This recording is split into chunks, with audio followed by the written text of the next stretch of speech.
Hey folks, happy Tuesday to you. It is Tuesday, November 22nd, Tuesday prior to Thanksgiving, and there is much to give thanks for. On our prayer calendar today, it invites us to give thanks for our parents. I know some watching this, your parents are living.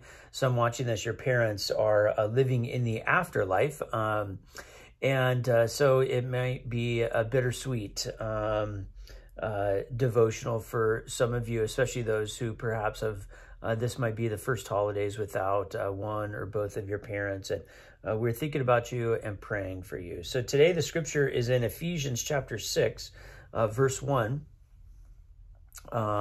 Invite you to turn over to that book. Ephesians is in the New Testament, almost all the way at the back.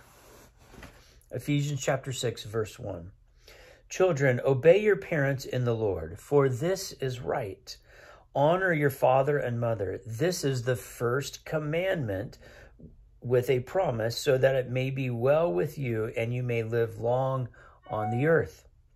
And fathers, do not provoke your children to anger, but bring them up in the discipline and instruction of the Lord. And so one of the 10 commandments, honor thy father and mother, is right there in this text. And Paul is writing to the Ephesians to talking about sort of these family units and how they are working. And one of the challenges in that world is that almost everyone was an adult convert to Christianity.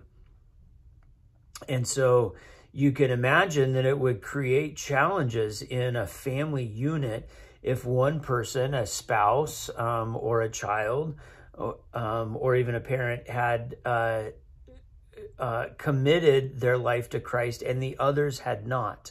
And especially in a place, I mean, we see that, you probably know people who that's the case in their household, some Christians, some not. And we think of that as okay. But remember, in that world, people are being persecuted for being Christian and looked down upon. And so there was a lot of pressure. There would have been a lot of pressure from outside the home if a child or a parent or someone in that family unit had become a Christian, converted, and the others had not.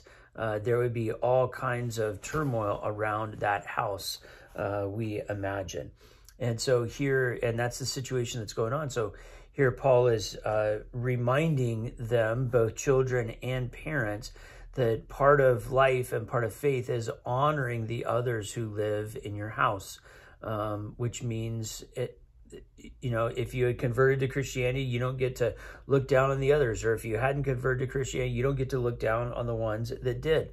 And I imagine that's what was happening. And so I think the question for us is how we can honor our parents. For some of you, it might be honor the memory of your parents.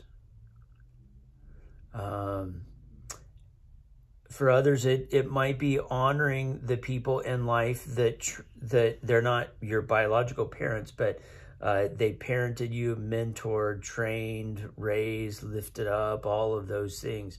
They were important adults in your life as you were growing. How can we honor those people who have made such significant contributions to our life? How can we honor them this Thanksgiving week? We certainly give thanks for them. God bless. Have a great day.